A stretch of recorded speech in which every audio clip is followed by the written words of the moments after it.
she is so prolific in the space of real estate. And so I had to ask her, find out from her what does she do different, what makes her so successful, and find out, if there's a secret formula, the Colonel's secret recipe, or Christie's crispy secret recipe, Christie's. the crispy secret recipe, And That so sounds good. You're Christie, making me hungry. I know, right? Like KFC, but seriously though, we're really thankful for your time, thankful that you're here, Yeah. and excited to have you with us. So yeah, Thank you would for you mind having me. share a little bit about yourself and how you got into your professional space, and what drives you to do what you do? Sure. So I guess my story is a little bit different on how I got into the space, because I never planned to be a realtor. That was not Mm. something that I was around, growing up. It wasn't something that I aspired to or thought that this would be a great, idea. I went to school and I got my bachelor's in marketing. And so Mm. I had a marketing background. I got out of college, and started working at a local firm doing, small business marketing. And it came time, after a few years of that, for a change.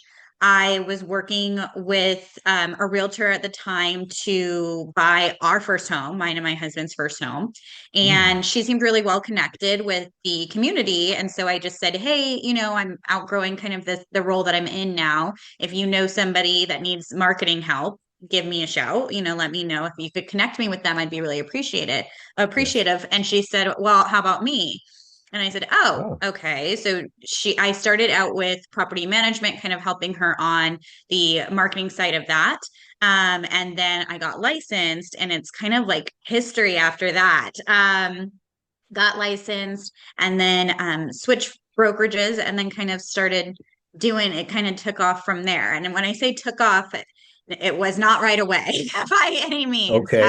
Okay. So I went from having, a regular 9 to 5, clocking in, clocking Hmm. out, being able to leave, work at work, to a Hmm. certain extent. And then within one night, I was kind of launched into an all commission with no padding, no real plan, when I Wow. switched brokerages, kind of situation. And so Mhm. the first 6 months were really, really challenging for me, really difficult as far as figuring out kind of who I was and how I allowed my career kind of define me as a person, Mm. if that makes sense. And that's not a good thing all the time. So your career, it definitely becomes part of who you are. But I didn't realize how much emphasis and, value I placed on that as far as how I viewed myself and my self-worth. So that first 6 months was very challenging. And then I got my first deal. And then from there, it's been history with positive momentum. So that was about 10 years ago now. Mm. So that's when that all came to be. That's when I started in Perfect. real estate. Thank you. So you've been in the industry for around 10 years, give or take, Yes. across your professions. And so as far as inspiration and motivation, would you say that it is internal kind of drive to succeed? What makes you the awesome professional and realtor that you are? Is it things from your childhood growing up? Are there people that were inspiration to you in your life? What is it that made you, into this person that you are now? Yeah. Well, thank you. I always think that you give me too much credit. So thank you for that compliment at the beginning there of your question. I would Mm. say, it's definitely evolved over time because um, it would definitely be a intrinsic motivation as far as who I was around growing up. I come from a strong bloodline of strong women, all within our own rights. And so as we've kind of grown into our power, and I've had influences in my life as far as my mom, who is more on the creative side, but did own an art studio when I was growing up. And so seeing her very involved with the community and very much, standing up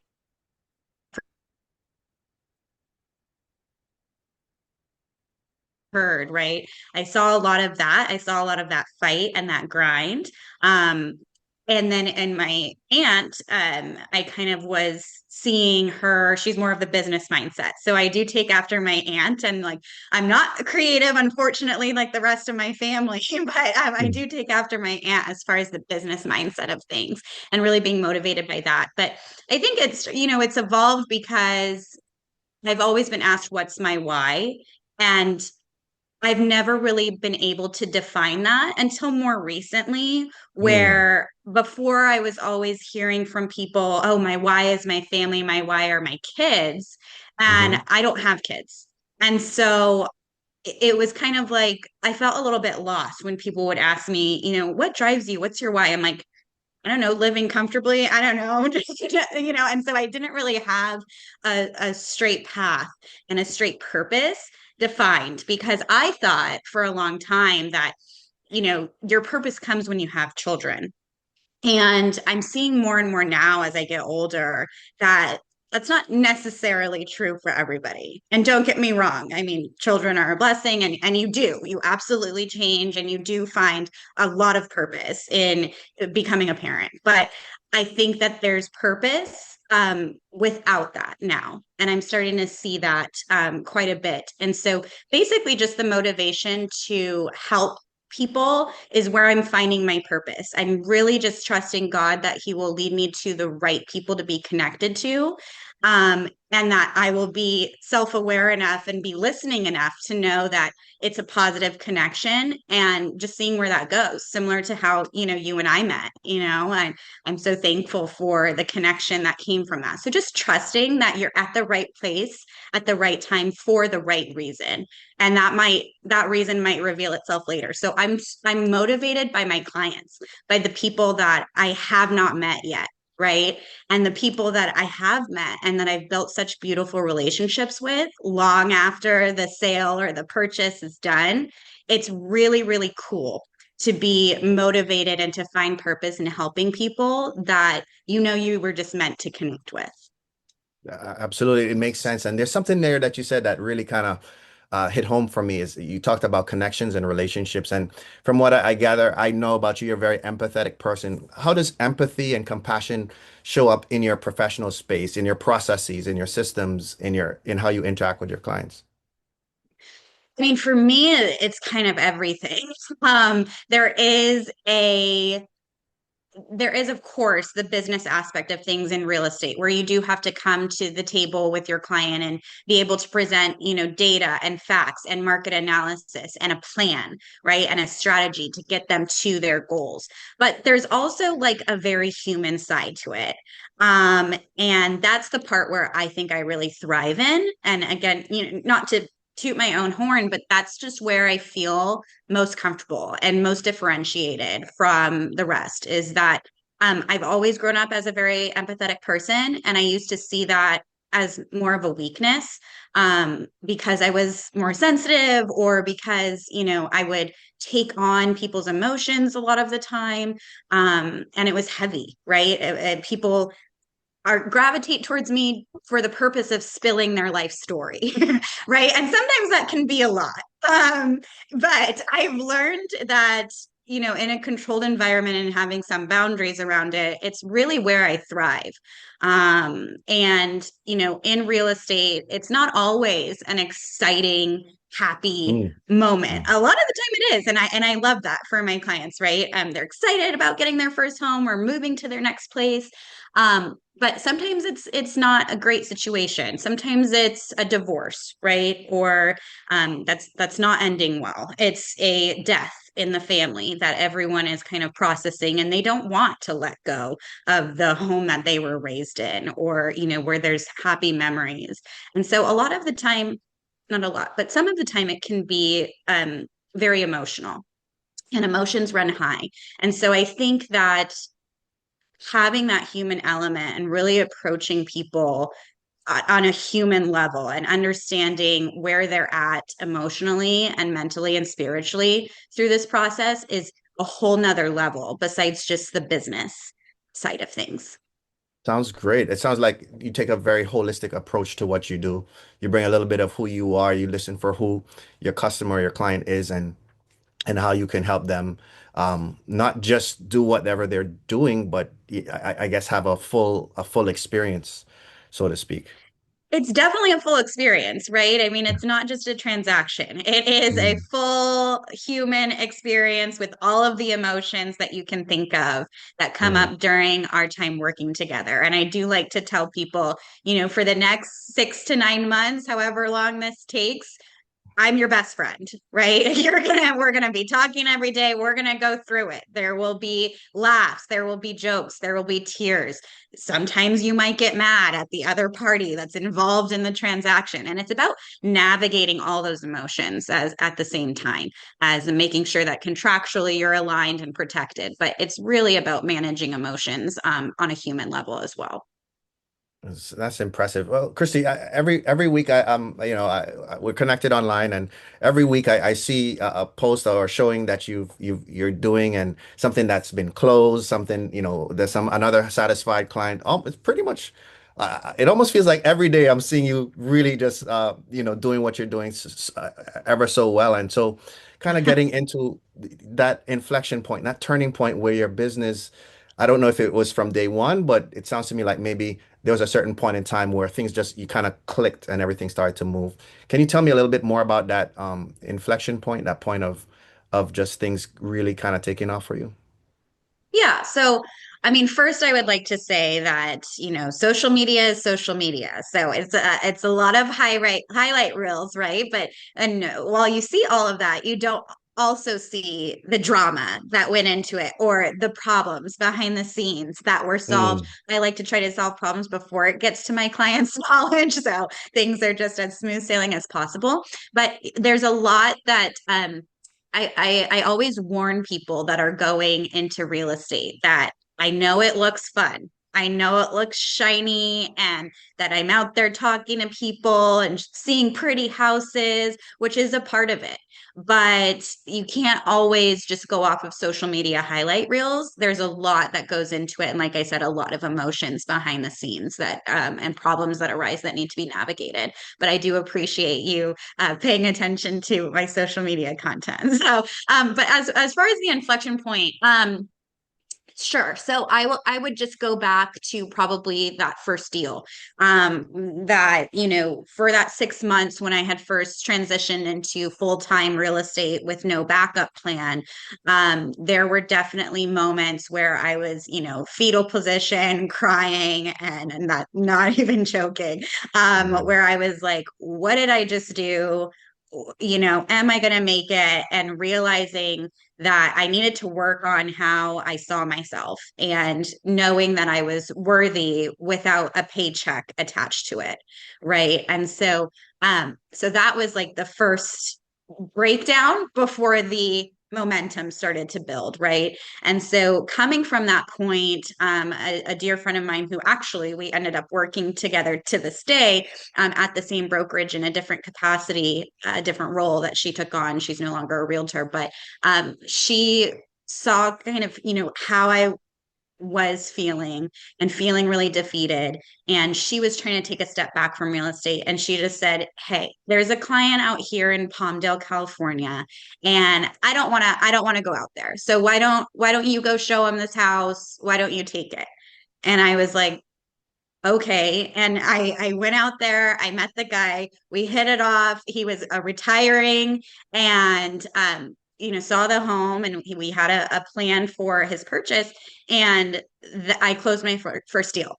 And so there was a lot of factors in that scenario, right? It was someone who was willing to lend a helping hand, someone who was willing to see kind of where I was in that moment and feeling defeated and believing in me that I could handle something and take it from there. And so it was that generosity from her that kind of set me up. And then again, being connected to the right people, right? Just trusting that God brings you to the right people. I met that first client of mine, and that started to build momentum because once I closed that deal, it was like a breath. And it was like, oh my gosh, I can maybe do this, right? And I was like, Possible. maybe I'll stick with this for a bit. And then I was connected right after that to a woman who is a single mom.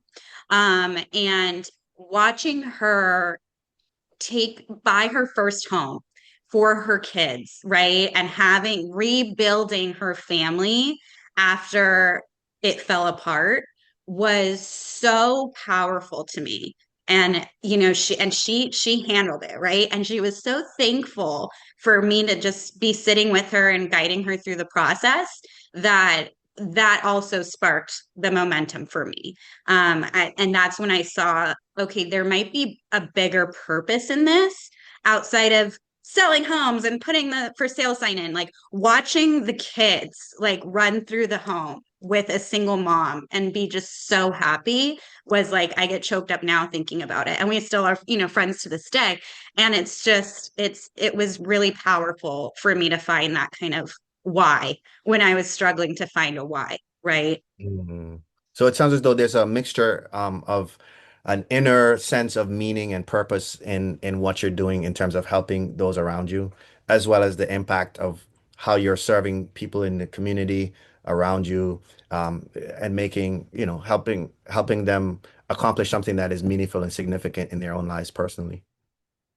Yeah, and every story is different, right? And that's what kind of keeps you motivated just in general is the thought that you have not yet met the people that you're going to meet, the people that you're going to love and that they're going to love you, and just knowing their story because every story is different, right? So just being that in itself, that idea kind of keeps me going in that I want to know their story and I want to know how I can help, you know, find purpose in it.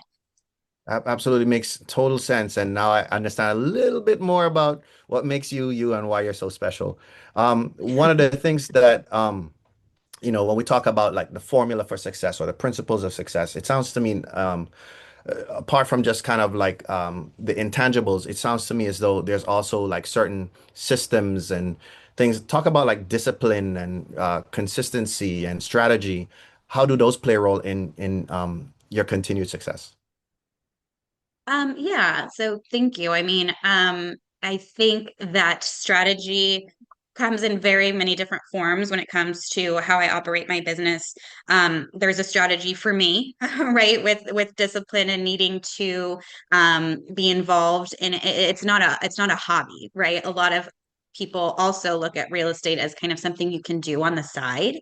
And for me, that's never been the right strategy and how to approach it. It's not, I don't know how people could do it part time or do, one deal a year or anything like that. Not because from, oh, I need this many sales kind of standpoint, but just because it's like, there's too many emotions and too much that goes into it to just focus on like one deal a year as like a fun thing to do. Like again, it looks shiny, but it's not really fun. It's not like the Mm, most fun career okay. ever. There is Okay. stuff that goes into it that's stressful. And so the strategy for myself, right, is consistency every day. I do need to work on waking up at the right time and going to sleep at the right time. I'm working on that. So that's basically all of my problems. But getting to the office and making sure that I'm structured every day as far as a to-do list. I'm not really a time blocker person. I'm more of a checklist person. So it kind of keeps every day exciting of like, here's everything I need to get done, and I can't stop until all of these items are addressed and I've checked in on all of my clients. For that day, right? And so it's about that and about staying consistent and staying in front of people strategically, right? To remain top of mind and make sure that they know that I'm still doing real estate. I'm still staying on top of things. I'm still knowledgeable in my field and becoming an expert every day, continuing to sharpen those skills. And so it is about consistency, discipline, showing up every single day and getting done what needs to get done.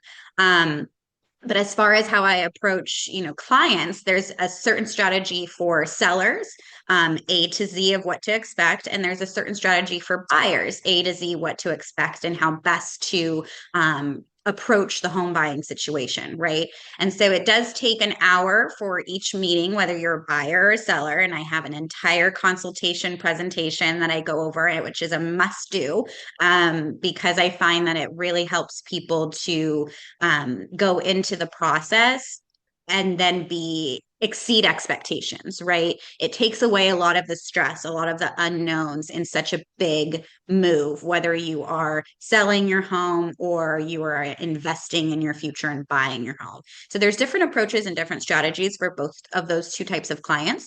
And then there's a marketing strategy as well, right? So the marketing is, like I said, part of my background, but I do have my sister, who's the other half of my brain. She's me cloned, but better, to help me with my marketing strategy as well. So there's different approaches for each kind of category, if that makes sense. Sounds great. It sounds great. I mean, it sounds like you've built a system and processes and workflows and checklists. Did it take time to do that, or is it something that you kind of intuitively knew to do right away? It definitely took time. um, like I said, when I was kind of thrown into the world of real estate, I didn't really know which way was up. I think there is a part of me intuitively that kind of approaches each business that I've been involved in my life with a certain um, breakdown, like a certain perspective on how to Mhm. attack, right? It's like, okay, Mhm. here's the big goal, and how do we break that down as like a Mhm. plan of attack to get it done, to execute, right? And to implement those kinds of strategies. So I think that's always been part of me to be able to look at a business and kind of know how to work it. But um real estate throws you for a loop. So you Mhm. definitely, it's so crucial to be disciplined and to have your CRM system, your customer relationship management system, right? Yeah. Yeah. Where you're in it every day, you are inputting it every day. And I will tell you, I just now this year, after 9+ years in real estate, this in my 10th year, I have started to really focus on my CRM. I was just flying by the seat of my pants this whole time and like, oh Love yeah, it. I need to talk to that person. I need to check my Yeah. to-do list. But Mhm. having everybody into a system that you're able to checklist off, and you can still have, like I do, your written, checklist, because I think there's power in writing things down with a pen to paper. So I definitely do that every day. But I am trying to embrace technology and know that if I want to scale, it has to be in a system. Right. And Mm. so definitely that's something that's been worked on for a long time, as well as refining, defining, and always reinventing my consultation presentations. So that 1 hour meeting, it's so helpful to the client to feel more prepared. So that's always evolving, right? It's different market analysis, it's different approaches that's working for today's market, and how to Mhm. find success in that. So that's constantly a project. And right now too, I'm redoing my listing presentation and my buyer consultation presentation. So just to get it up to date for 2026 and everything, and what we need to focus on in this year of real estate. So it's an ever evolving project, if that makes sense. So just always in it and growing it. Absolutely. It sounds like not only are you building the systems and the structures, but you're constantly refining them and developing and enhancing those processes as well too. As far as top performer in your industry and across the board, what would you say are some of the things that maybe you and maybe other peers who you would consider top performers in your industry, like yourself, would qualify or classify, or some of the things that you do differently or consistently? Yeah, I mean, great question. I think that everyone brings something different to the table. And so when I'm comparing myself, which I try not to do, with Okay. other people in my industry Mhm. that I'm inspired by, or, I notice that they're doing their marketing a certain way, or they approach things a certain way. Everyone brings something different to the table. Mhm. Um, and I would think that it's essentially just the belief, like I said, that you're going to be put at the right place at the right time with the right people.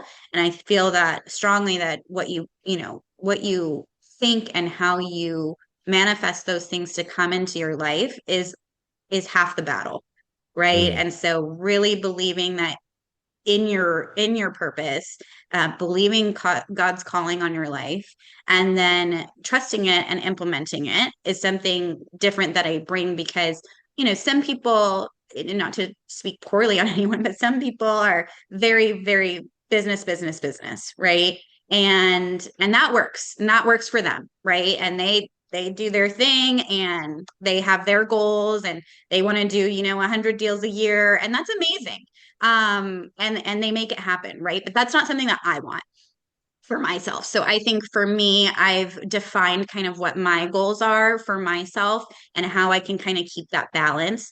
And then it translates into coming to your clients with the right attitude, with feeling confident, with not feeling stressed and having your stress bleed onto your clients, but really knowing who I am and how I want to handle my business, and then being able to take that knowledge and impart it on my clients in a way that makes the whole process feel a little less like a transaction and a little more like a milestone and accomplishment that we're achieving together. Right. And so I do think that what sets me apart is the same thing that kind of keeps me motivated, is more of the human aspect of it that I bring to the table, combined with the strategy and the data and the numbers. Right.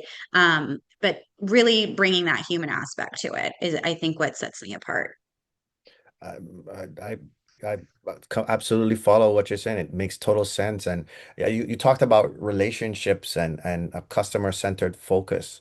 Um, how much would you say of uh, what ways do you in what ways do you effectively build that trust and generate that relationship with your client or your prospective client or customer? Is there I know you talked about empathy a lot, and recently we talked about empathy as well, but what are the do you have certain things that you do that you're willing to share? Obviously, we don't want to Yeah. release the Coca-Cola secret or the KFC, secret formula for everyone, but we would definitely love to hear what you love to share about that. Yeah, I mean, so it's all about building rapport, right? And so I think in my immediate community, it does help that I've lived here essentially my whole life, outside of going to college, right? So when it comes to building off of relationships, that was a little leg up and a starting point that I had of just being involved in the community and involved so heavily in the people in my circle's life and in Santa Clarita where I live and work, primarily. However, I work all over Southern California. So I'm connected to people. People are reaching out to me through the social media strategic advertising that I do. They're reaching out to me, they're asking questions. And then it's about building a real relationship from there, right? With a stranger, a perfect stranger. And I know that a lot of times, especially when in dealing with such huge investments, people are going to be reserved sometimes, right? And so the first thing that I do is I ask people how they found me, right? Because that's going to tell me kind of where their headspace is at, if they're just scrolling through social media and they see me, or if I meet them at like an open house, which I always say that I'm a lot. I believe I'm a lot better in person than I am over the phone or online or anything like that. I think once I'm in person with somebody, that tends to spark the relationship a bit. And so part of also that first meeting with a buyer or seller, if it's a seller, it's usually at their home, if they will allow me into their home. And I always bring a gift and I always, really thank them for allowing me into their space, because it's a big deal and it can be uncomfortable. And so if it's a seller, it's at their home, and we kind of start building rapport from there, like getting to know their story and kind of what their motivation is for this sale, right? Then I can better understand where they're at emotionally, if it's a happy sale, if it's got a lot of emotion tied to it, and what they're going through, and just hear them out, hear their story, hear what's making them make this move, and then never being pushy. Like I want them to know off the bat that like I'm here for you with whatever you decide to do, right? This is your investment. This is big money that we're talking about here, and I want you to be set up for your future. So if this doesn't work out, like that's okay, right? I'm not here to sell you on anything. You're here to sell or buy your home, it's you. It's your Yeah. story. And Yeah. so I'm just here to kind of guide and facilitate what needs to be facilitated. And then, with the buyers, I usually take them out to coffee, lunch, dinner, or meet at my office if they're not vibing with, a coffee date, that's totally fine. We can go professional and we can meet at my office, so offering options to that buyer where they're in a space where they feel comfortable to start to let their guard down. Then I ask them, like, again, what is your motivation for this purchase? Are you outgrowing the home that you're in? Did you just have a baby and you're needing to expand your home, or are your kids now in school and we need to focus on great school districts and get them out of a neighborhood that's maybe not as safe as another? And so really understanding their story and what is driving them is the best way I think to approach any client. It makes total sense. It sounds to me as though you immerse yourself in their world and you understand things. Again, empathy seems to come up quite a bit in terms of what you do. And I mean, I'm sure. I mean, you're a great interviewee, I guess, is the right word, right? So Thank I'm you. pretty sure you do as well online, on the phone, or in person. But I can Yeah. totally concur and say that when you're meeting people in person and you're networking in person, or you're building, you get they get to have a feel for who you are as a human being, as a person, as a professional, and that does carry weight. One of my mentors would often say, "Yeah, it's always good to try and meet people in person." And so I Yeah. can definitely, I can see, where you're coming from, and I totally confer. So in terms of like the market and the marketplace, how do you find ways to stay resilient regardless of how the market trends are going? If how the economy is shifting and things like that.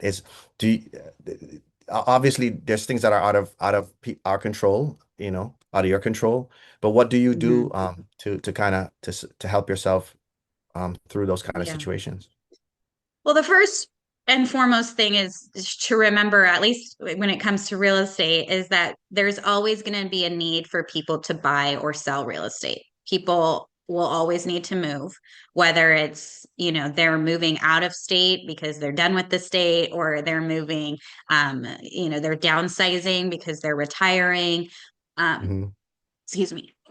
There's so many different reasons that people have to make a move. Hmm. And I think regardless of the economy that we're in, excuse me, I'm choking. Hmm. Regardless of the economy that we're in, or, what is outside of our control, I think that it's really about mindset. And so how I kind of brave the storm, so to say, is um, first taking a breath and knowing that this is just another market cycle. Real estate absolutely goes in cycles, right? And then figuring out the data behind it, and then pivoting in response to that data, right? So it is important to stay committed to learning what's going on in my field, as opposed to just getting bogged down in, the transactions that I have going on. So it's an ever evolving kind of space where I do have to stay educated. I do have to stay on top of what's happening in the economy and how that's affecting buyers and sellers' psyches, right? So it's also psychological for them too, because they're hearing different headlines, they're interpreting things differently. And so again, it comes back to checking in with them, how are you feeling about what's going on right now? And you'll get different stories from every single person, right? And so again, really understanding that. And so for me, braving the storm of different market cycles and the ups and downs and roller coasters of real estate is knowing that it does get better, and you will have bad days even in the good times, and you truly have to commit to riding that real estate wave. It's very much a roller coaster, and I feel a lot of people unfortunately leave the industry because of a bad year or a bad season or a client that just really tried their patience and took them off the rails, and it is hard, but I think just trusting and having that mindset of, okay, we're going to brave this, I'm going to get the data, I'm going to figure out how to pivot with this and grow with wherever we're at in the market, is the best way to approach that. Understood, understood. Um, I remember, I think you, if I remember correctly, you mentioned certifications, right? Could you talk to us maybe about some of the certifications you've done recently or over the years? Some of the things that Yeah. maybe. Yeah. So there is like an ongoing educational component of real estate, like I said. So not only staying on top of where the economy is at and where things are heading and how people are reacting to it and feeling about it, but Hmm. also there's through the National Association of Realtors and through our local board, there's classes and courses that are offered for designations and specializations in certain things where you can get a certificate that says, Chuck, I have this knowledge. So it is important because sure, do I work with retirees? Yes, all the time, but nobody really knows why they should trust me at my age when they're retiring. They're like, what do you know about what I'm going through and where I'm at in my journey? You don't know anything, and so to combat that, and I, you can't blame them. I would think the same thing, right? You look at someone who's not your age and not at your phase of life, and you think they can't help me, right? But that's why these designations and certifications kind of help to reiterate that not only can you call my 5 other retirees that I'm working with right now, and they'll tell you great things. So you have access to all of the people that I work with because I'm still friends with them. But here is my senior specialist designation, which I took a whole course, and it focuses on the fact that I know how to address this phase of life, right? And approach it in the best way that's going to make sense for you. So just having that on paper, right, in a sense, kind of makes people again feel a little bit more at ease, and then they can ask more questions, of course, but having something on paper that says I'm certified through the National Association of Realtors to do X is something that makes people feel better and more comfortable. Same thing with the divorce situation, right? Emotions are obviously high in a divorce situation. I also work with a lot of people that are going through a divorce, and it is about navigating all those high emotions. And so having again that paper where I am certified as a divorce specialist, right? It kind of makes people go, okay, let me ask her a little more questions. What makes you, able to know what I'm going through? You're not divorced, right?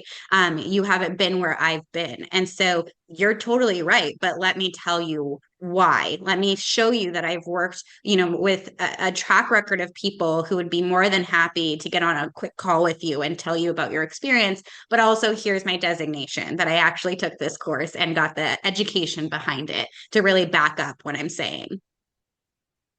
Thank you for sharing that. It seems as though you're very intentional about ways that you are able to not only connect with new clients and new prospects, but how to better serve them as well too through those certifications. So that definitely sounds like you put a lot of time and investment into continue to grow and expand your ability to serve.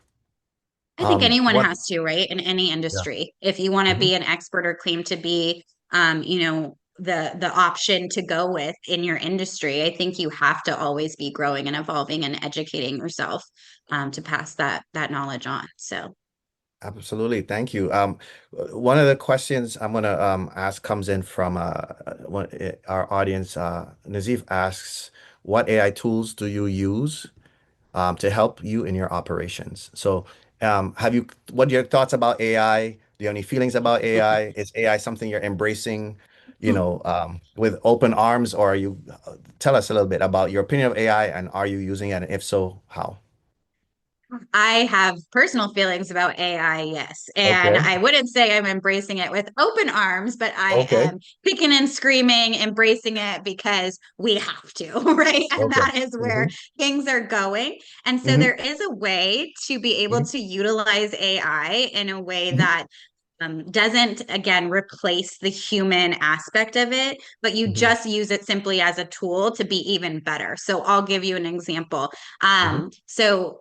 In our industry, there's something that you can run called a 1004 MC report. Okay. Hmm. And so that's it's basically a market analysis of a specific neighborhood. So, Hmm. regardless if I'm in Santa Clarita where my home is, or if I'm in a different neighborhood, I just listed one in Hawthorne, for example, the other day. I'm closing on one in Southgate. I was in Ventura the other day showing homes. So, it's like wherever the market needs to bring me, I want to be able to analyze that in a way that's going to be helpful for our strategy, for our listing price, for our offers, what we're gonna go after, right? So the 1004 MC report, I run that on that specific community or neighborhood.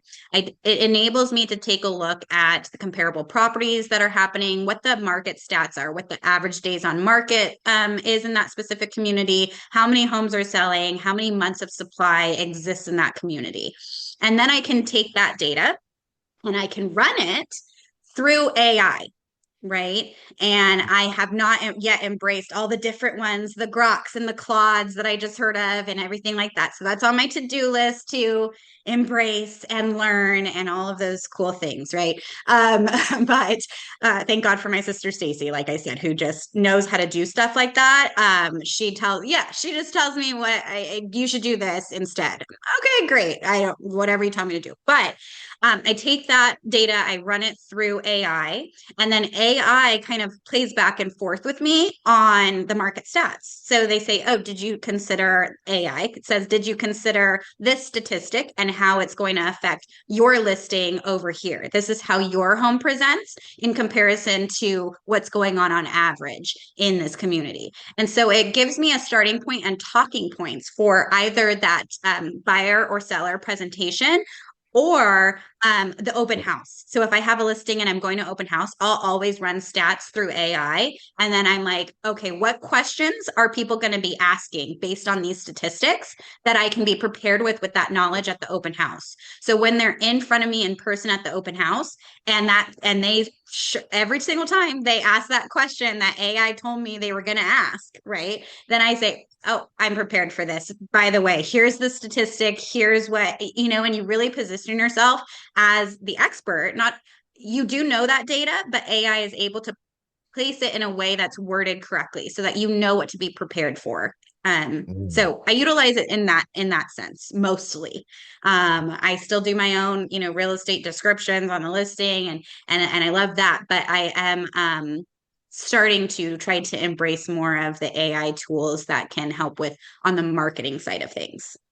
Mm, I think Nazif loves that answer. I think everyone loves that answer. Thank you so much, Christy. Yay! Um, yeah, thinking about marketing as well too, your education, your background, you have exposure in marketing, and I know you shout out to Stacy as well too, your lovely sister Stacy. Tell me what a Lifesaver. little tell me, Angelica is asking, what marketing efforts have given you the highest return over time? Anything that stands out to you as being something that for you, maybe in your industry, your business, that really Mhm. helped?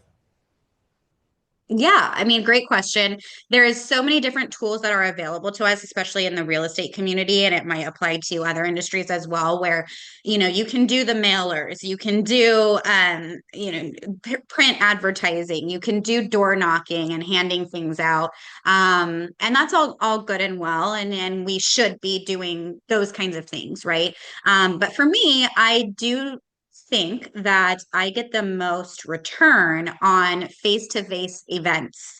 So I like to throw a few events throughout the year. Usually I strive for once per quarter is what we should be doing. Great. And getting in front of people, right? So either that's an educational event where I'll have a colleague, not in the real estate industry, but something like a lender, or a business consultant. I had a lawyer recently um, give education on something that's somehow connected to improving people's lives, and in some way connected to the real estate industry, right? So an educational event, just a fun event, right? A wine tasting. I've done that before. Just getting people together to kind of be face to face and bake, break bread together is always, in my opinion, the best way to get a return because again, you're building that rapport, you're building that friendship. And I think that speaks more to your average person than getting a mailer, right? It's nice. You should be doing that. You should stay top of mind and they should see your face, X amount of times before they really start to recognize you and trust you. But being in front of people so that they can really understand your heart is the best way, I think, to build those kinds of relationships and get returns. I'm also involved in a couple, other side projects that are not, related to real estate. For example, I'm on a podcast called My Truth with she does happen to be a realtor, a friend of mine, but we don't talk about real estate, right? So I'm on the podcast, I'm engaging in conversation with people that has absolutely nothing to do with real estate, and that also adds to being top of mind, right? They begin to trust you as a person, as opposed to just a talking head with statistics, right?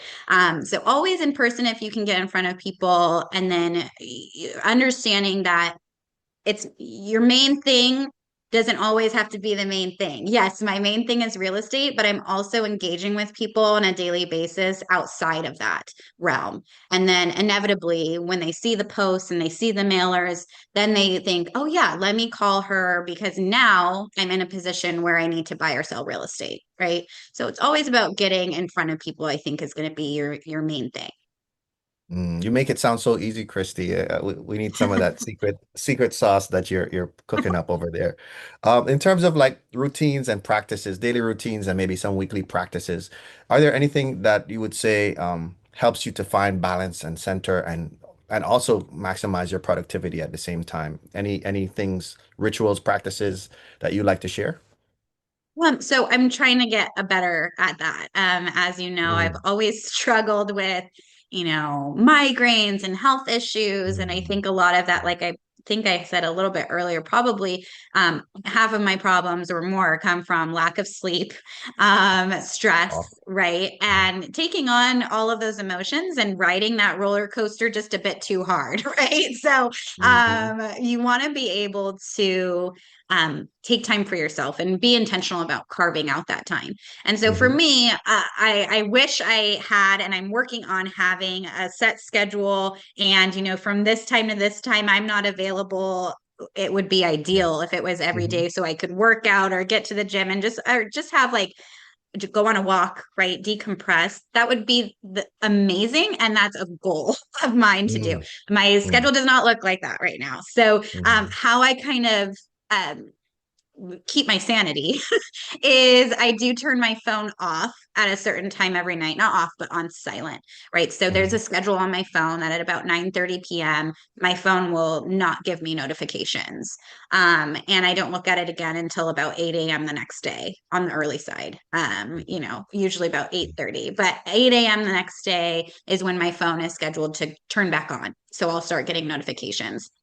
Um, and so it's really important to me to, okay, I can look forward to not answering any more text messages or not answering any calls or just not peopling for the night. Right. And then Awesome.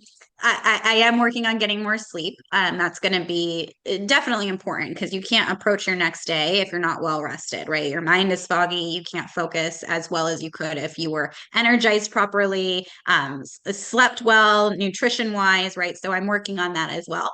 But then as far as just like self preservation, I do try to have Mondays off, right? Unless something must be done that day, Mondays are my off day. Right. So I literally try to not leave my home.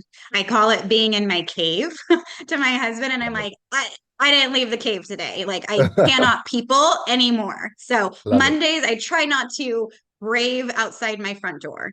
And then because it just gets to be too much and I'm overstimulated, right? So Mondays are my days. And then Thursdays, I try to have all or part of the day for any kind of to just take it a little bit easier, right? Mhm. To reset because the weekend is the busiest time for me. So I Mhm. need like a little moment before Friday, Saturday, Sunday Yeah. to, that's like kind of the marathon to just take a breath. So anything anything like personal appointments that need to be done, all the vanity stuff, nails, yes, I have my nails done, or hair, or doctor's appointments, dentist appointments, errands, any kind of personal things that I need to get done that day. I try to make it on a Thursday. So, and then not really yielding from that. So when, my somebody, the doctor's office tries to say, oh, the doctors actually can't come in. Can you change it to Tuesday? No, I can't. You're going to have to tell me the next Thursday that you have Yeah. available. And so it's a non-negotiable, right? So those Mm, personal appointments, if they need to change them,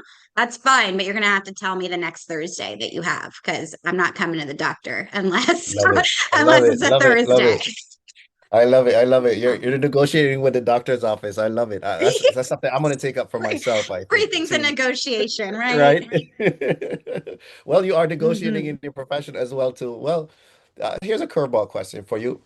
Any lessons learned, maybe if you were to maybe go back and visit your younger self, anything that would, stand out for you as something you'd want to share with your younger self? Doesn't have to be just professional, but maybe life-based or like significance, anything that's significant to you that you value now and maybe wish you could have shared with yourself younger.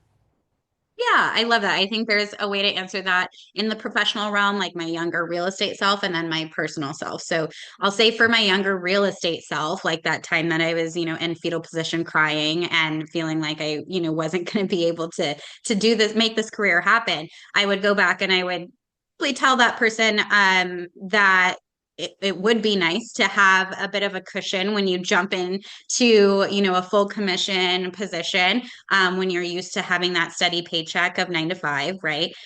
So really letting that person know that if you can help yourself to have a cushion of some sort, so that it'll help you get to your goals faster with less stress. That would be ideal for your mental health. And then and just knowing, like I said, as far as the real estate realm, telling that younger person, hey, this is going to be a roller coaster ride. There's going to be really, really bad days, and then there's going to be really, really high days, right? And you have to learn how to navigate those emotions and hold on tight for the next positive wave of things, right? And so that's what I would tell my younger self as far as real estate goes. As far as personally, I read this beautiful poem the other day, and it really resonated with me, and I was like, yes, I saved it, and I was like, that is what I would tell my younger self. And it was basically saying that if I was standing in front of the younger me, I wouldn't try to fix them and I wouldn't try to save them.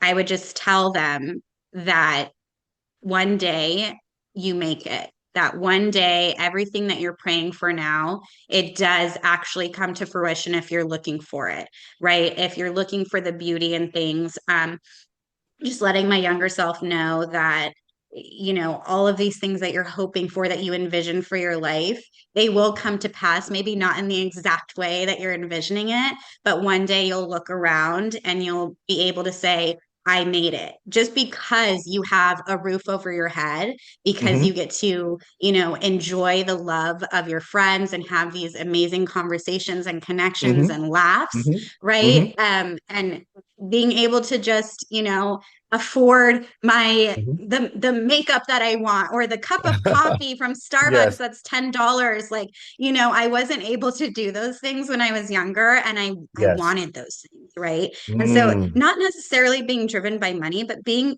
driven Uh-huh. by a breath of like of relief in that you're going to make it, in the sense that you're going to be comfortable. You're going to be Hmm. okay. You can take a breath. You don't have to stress so much. And so that's what I would tell my younger self is like, you're going to make it. And you're going to be happy one day. I love that. That's such a great thought, such a great message. Just, not having to change everything all the time, but just to remain, to keep steady the ship and keep moving, so to speak. That's a great message. And maybe I'm going to combine my last two questions into one. So, like, your biggest challenge, as a professional, as a person, and what is the thing that you're most proud of that you've accomplished now? Now that you studied marketing in school, you were helping somebody out, somebody gave you that break, call it. You've developed your systems, developed your processes, employed your family, grown the business, have a beautiful marriage and travel the world. Tell me what are you most proud of, and and what would you say is the biggest thing that you had to overcome in order to get to where you're at? I think the biggest thing I had to overcome was myself. Mhm. Again, having those breakdowns at the beginning and really questioning my self-worth. I didn't realize a lot of where I placed value. And until I, was at rock bottom, you could call it, or until I was extremely uncomfortable, is where a lot of my self-awareness came from. And figuring out at the beginning of this kind of cutthroat industry, um, who's who and who to maybe trust and who maybe to be a little bit reserved about and to stay in my lane, right? And to not compare. So I think that the biggest thing I had to overcome was my own perspective and my own thoughts and really challenging myself, whether consciously or unconsciously, to know myself more and to be more confident in who I am and how I present myself to the world and what I am going to take and what I'm not going to tolerate.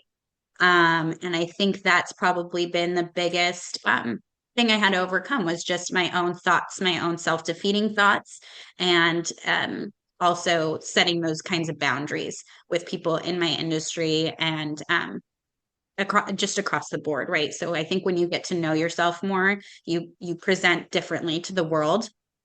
And so I think that was probably what I had to overcome. And so I have evolved quite a bit just from who I am as a person as I get to know myself more, which is a never ending journey. Right. But it was interesting to kind of see my values change over time and really understanding what's important and what's not. And then I think my biggest accomplishment is really that realization recently that I'm still working on and still a work in progress. But I think my biggest accomplishment is coming to terms more with my why, to understanding that I have a calling on my life to help people in certain ways and to be a certain presence in their life.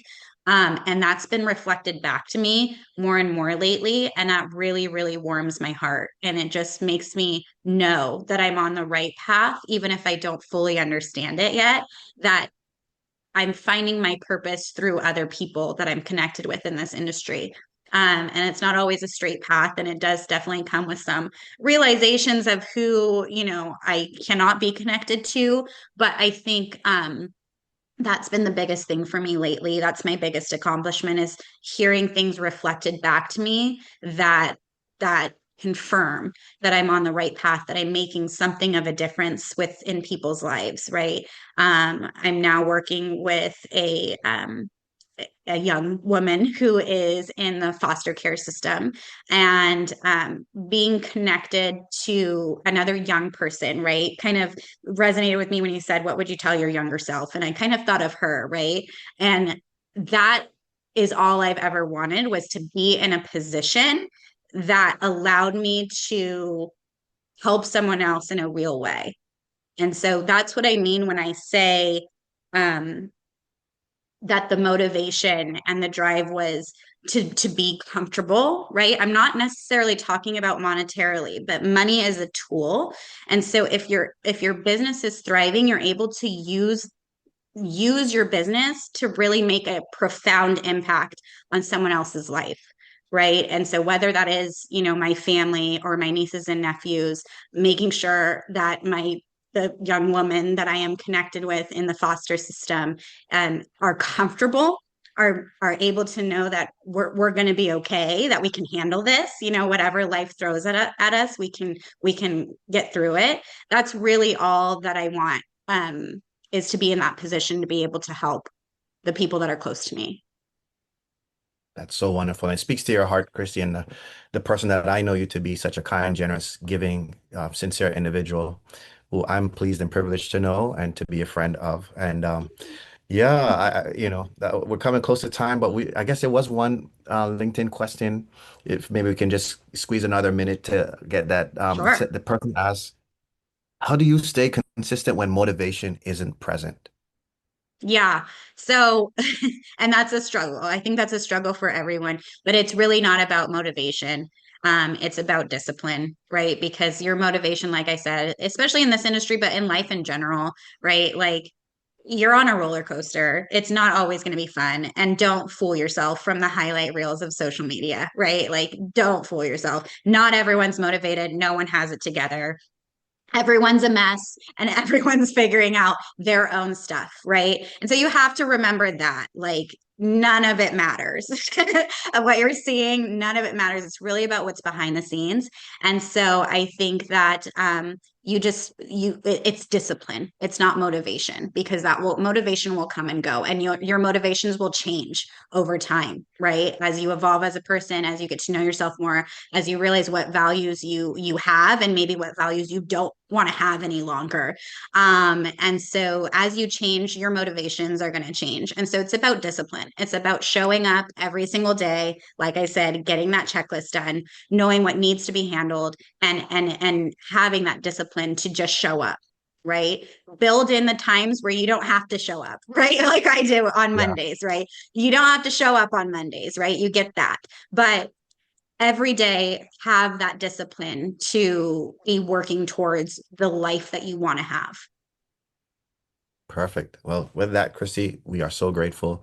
Thankful for your time. Thanks for your insights. We really appreciate all that you do. Even though you are on social media, would you mind sharing with us the best ways to contact you? How can we get connected? How can Yeah. people get connected to you when they need your Yeah. services?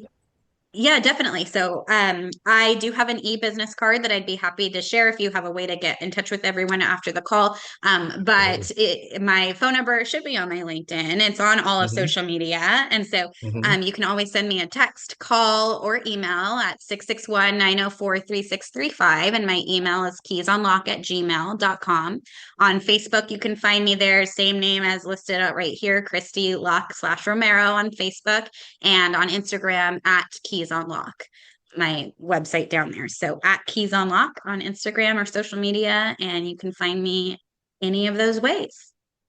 Thank you so much once again, Christy. For those in the audience and those watching, we want to continue to find amazing leaders like Christy in the community, people who are making a big difference, not just being excellent at what they do, but having the heart and the commitment to serve and help in their communities. For those that are interested in getting connected with us at Harper Consultants or Cloud 77, you can always reach out to us. We'll have our social media presence. We are connected on LinkedIn as well too. So you can reach out to us, and if you want to find out about our webinar exclusive offers and opportunities to connect with us and receive discounts because of the connections that we have, we're so excited to continue to put these events on and bring on people like Christy. So yeah, with that, Mrs. Christie Locke-Romero, thanks again. We really enjoyed having you on and look forward to seeing more of your work and social media content out there. Thanks again. Thank you so much. Thank you so much for having me. Always good to see you. I'll see you guys soon. Likewise, Christy. All